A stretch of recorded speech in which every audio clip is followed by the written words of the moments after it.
रहा था।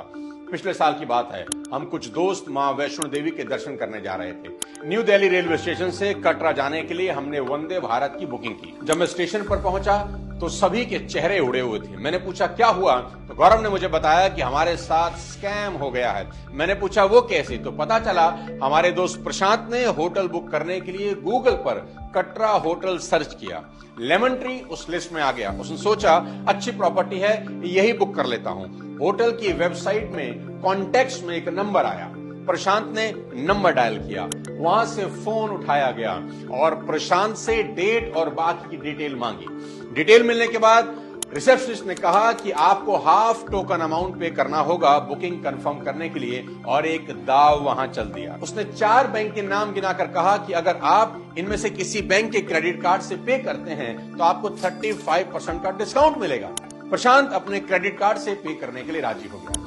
रिसेप्शनिस्ट ने प्रशांत से कार्ड की डिटेल मांगी और कहा हम यहां से पेमेंट प्रोसेस कर रहे हैं, आपके पास जब ओटीपी आए तो दे दीजिएगा। प्रशांत ने कार्ड की डिटेल दे दी क्योंकि उसको पता था कि बिना ओटीपी के कार्ड की डिटेल से कोई पेमेंट एक्सेस नहीं कर सकता। दूसरा, होटल की ऑफिशियल साइट से ऑफिशियल नंबर से कॉल था, तो प्रशांत कॉन्फिडेंट था कि कोई स्कैम कैसे हो सकता है। 2 रूम का टोटल पेमेंट 9,600 था, तो इसका 50% 4,800 पे करना था। कुछ देर में प्रशांत के पास 4,800 की पेमेंट प्रोसेस करने के लिए एक ओटीपी आता है। क्योंकि प्रशांत एक पढ़ा लिखा इंसान है और वो ये भी सोचता है कि कोई 4,000 का फ्रॉड क्यों ही करेगा।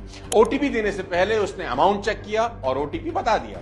अब यहां इस कहानी का क्लाइमेक्स शुरू होता है। 1 मिनट के बाद रिसेप्शनिस्ट ने कहा कि सर लगता है ओटीपी एक्सपायर हो गया है, मैं दोबारा भेजता हूं, इस बार ओटीपी थोड़ा जल्दी बताइएगा। और प्रशांत के बैंक से पेमेंट डेबिट का कोई मैसेज नहीं आया, तो प्रशांत ने सोचा कि हो सकता है ओटीपी एक्सपायर हो गया हो। फिर उसके फोन पर एक और ओटीपी आता है और प्रशांत इस बार भी अमाउंट चेक करके ही ओटीपी देता है। और फिर कुछ सेकंड के बाद रिसेप्शनिस्ट ओटीपी एक्सपायर होने के बाद दोबारा दोहराता है और कहता है सर थोड़ा जल्दी ओटीपी बताइए। ऐसे ही 3-4 बार ओटीपी आता है और हर बार रिसेप्शनिस्ट ओटीपी एक्सपायर होने की बात करता है। अब तक प्रशांत सेफ है क्योंकि बैंक से पैसा कट ही नहीं रहा और प्रशांत को लग रहा है कि ओटीपी एक्सपायर हो रहे हैं, लेकिन खेल इसके पीछे कुछ और खेला जा रहा है। वहां बैठा बंदा ओटीपी डाल ही नहीं रहा, बस बार बार ओटीपी भेज रहा है ताकि हड़बड़ी पैदा की जा सके।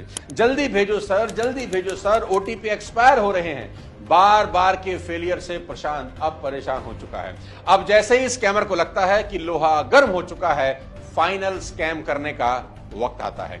इस बार फिर से ओटीपी भेजा जाता है और फिर से रिसेप्शनिस्ट कहता है प्लीज सर जल्दी भेज दीजिए। और इस बार प्रशांत जल्दबाजी में सिर्फ ओटीपी नंबर पढ़ता है और तुरंत भेज देता है। अब पहली बार बैंक का मैसेज आता है कि पेमेंट डिडक्ट हो गई। प्रशांत को लगता है चलो बुकिंग कंफर्म होगी, लेकिन तभी प्रशांत की नजर अमाउंट पर जाती है तो उसके होश उड़ जाते हैं कि उसके अकाउंट से 4,800 रुपए नहीं 4,80,000 रुपए डिडक्ट हो चुके हैं।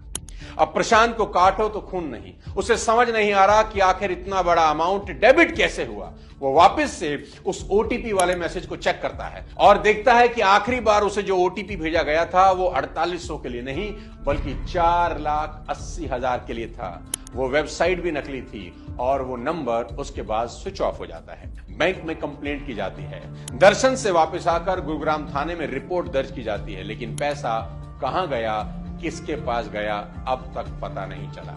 अब सवाल यह है कि इतना सतर्क होने के बावजूद प्रशांत के साथ फ्रॉड कैसे हुआ। इस मामले में प्रशांत को जिस सिचुएशन में ट्रैप किया गया वो आधे भारतीयों की कमजोरी है, जल्दबाजी यानी हड़बड़ाहट। स्कैमर ने जानबूझकर 5 बार ओटीपी का इस्तेमाल ही नहीं किया ताकि एक ही प्रोसेस को बार बार रिपीट करके प्रशांत के दिमाग को इतना बोर कर दिया जाए कि वो बस जल्द से जल्द इस प्रोसेस को खत्म करने का सोचने लगे। इसी वजह से प्रशांत का दिमाग ने 0 काउंट ही नहीं किए। इस तरह के स्कैम में किसी को भी फंसाया जा सकता है क्योंकि हमारा दिमाग आधी चीजों को पढ़ता है, आधी को अज्यूम कर लेता है। जितनी जल्दबाजी की स्थिति होगी दिमाग का फोकस उतना ही कम हो जाता है। इस तरह के स्कैम से बचने का सीधा सा रास्ता है, जब भी जल्दबाजी में पेमेंट की सिचुएशन आए तो पेमेंट ना करें और ब्रेक ले लें। ठंडे दिमाग से ही पेमेंट करें। 1-2 मिनट की देरी 4 लाख के नुकसान से कहीं बेहतर।